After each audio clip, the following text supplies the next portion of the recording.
আজি সঁচাকৈ আমিও আচৰিত, আমি কথাটো নাজানো। আমি বহুত দিনৰ পৰাই তাৰমানে অকণমান যত্ন কৰি আছিলোঁ, ওপৰৰ মহলৰ লগতো অকণমান হেৰি কৰিছিলোঁ যে আমাৰ যিহেতু গৰাখহনীয়া, এই গৰাখহনীয়াবিলাকে আমাৰ যথেষ্ট ক্ষতি কৰিবগৈ। সেইটো কাৰণে আমি আগৰ পৰাই প্ৰটেকশ্যন দিছিলোঁ যে বালি চলাটো বন্ধ কৰ, যিহেতু আমাৰ মাথাউৰিটো একেবাৰে নদীখন কিনাৰতে হ'ল। তেওঁলোকে নামানে। বিভাগীয় ফালৰ পৰা আমি আপত্তি কৰিলোঁ, বিভাগীয় ফালৰ পৰা কোনো একশ্যন ল'ব নোৱাৰে। কিন্তু আজি মানে ফৰেষ্টৰ নেকি জাগিৰোডৰ ফৰেষ্টৰ আহিল, থানাপেও আহিল বাইদেউ মৰিগাঁও। গতিকে আমি তেখেতসকল আহাতে আমি ভাল পালোঁ আৰু তেখেতসকলৰ লগতে আমি সহযোগ কৰিছোঁ।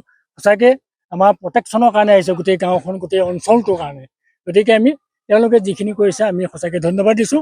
আৰু আমাৰ যিজনী ৰেঞ্জাৰ বাইদেউ চিম্পিনা ৰিম্পী বুলি কৈছিলে, তেওঁ অৱশ্যে যথেষ্ট সাহসৰে কিন্তু আগবাঢ়ি আহিছে। গতিকে আমি তেখেতক ধন্যবাদ দিছোঁ।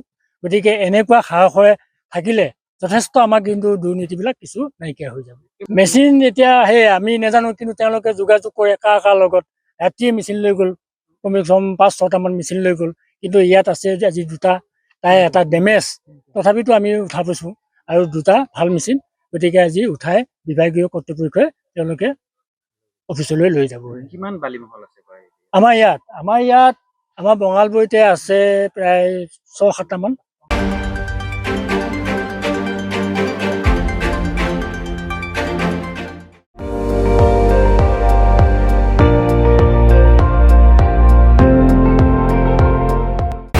আপুনি চাই আছে ND24, সৰ্বশ্ৰেষ্ঠ নহয় সৰ্বোত্তমৰ দৌৰত।